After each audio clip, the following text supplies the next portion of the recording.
Bonjour, aujourd'hui nous allons vous montrer comment tracer et mesurer des angles. Nous allons vous apprendre comment tracer un angle puis un triangle à l'aide d'un rapporteur. Nous allons tracer l'angle CAB,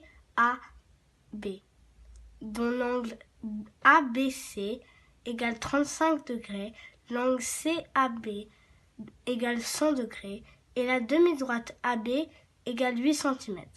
Pour cette figure, nous aurons besoin d'un rapporteur, d'une règle et d'un crayon à papier bien taillé. On va tracer ce schéma en vraie grandeur.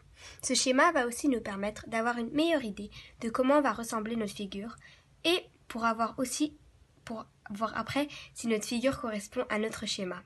Nous allons tracer l'angle ABC de 35 degrés. Pour obtenir ce tracé, nous allons commencer par tracer la demi-droite AB de 8 cm.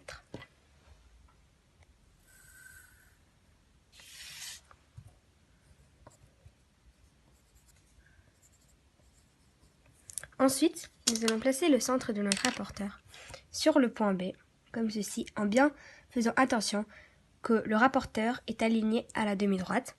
Et nous allons mesurer jusqu'à la graduation 35. Il faut bien faire attention de bien choisir la bonne graduation, ici et non pas ici, puisqu'on veut tracer un angle aigu et non pas un angle obtus. Donc nous allons placer un petit trait sur la bonne graduation 35.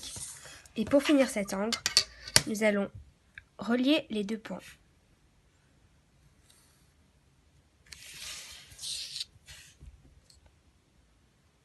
Premier, nous allons tracer l'angle CAB de 100 degrés.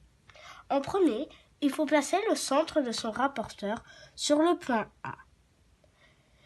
Puis, tracer un petit trait sur la graduation 100. Faites attention en choisissant la graduation à utiliser. Dans ce cas, nous allons choisir la graduation 100 car elle est plus grande que 90 degrés. Et de l'autre côté, elle est inférieure et fait un angle aigu. Donc nous allons bien vérifier que la demi-droite soit reliée à la graduation 0 et tracer un petit trait à 100 degrés. Puis, on va tracer l'angle en rejoignant le trait au point A.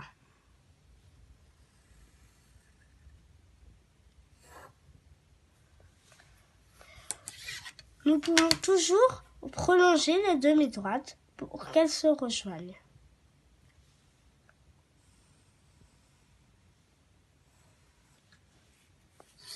À l'intersection de ces deux demi-droites, nous allons nommer le point C.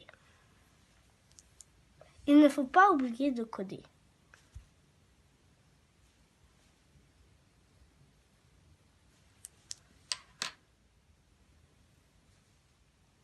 Maintenant que vous avez fini de tracer votre figure, vous pouvez comparer votre figure au schéma que nous avons fait au début.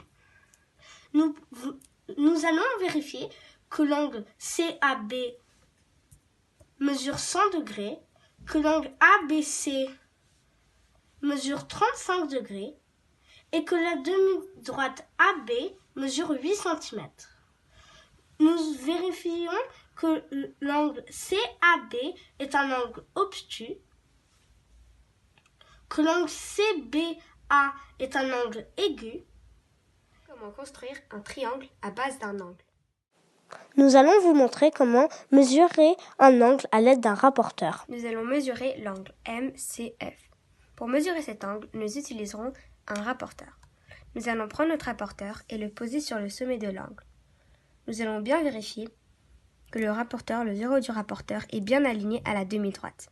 Nous allons ensuite lire la graduation. Mais il ne faut pas se tromper entre lire 56 degrés et 124 degrés. Et comme ce site est un angle obtus, nous allons prendre la graduation 124 degrés. Cet angle mesure donc 124 degrés, est un angle obtus car il est supérieur à 90 degrés. Notre exemple, l'angle MEF. On va placer le centre de notre rapporteur sur le sommet de l'angle qui est E. On va vérifier que le 0 de la graduation est bien sur la demi-droite EM. On va suivre la demi-droite et regarder la graduation, qui est soit 66 degrés, 56 degrés, soit 124 degrés. Nous allons choisir la graduation 56 degrés, car c'est un angle aigu et non pas un angle obtus. Donc, cet angle MEF mesure 56 degrés et est un angle aigu car il est inférieur à 90 degrés. Attention, il ne faut surtout pas confondre les graduations pour les angles obtus avec ceux des angles aigus. Maintenant, vous savez comment tracer et mesurer des angles.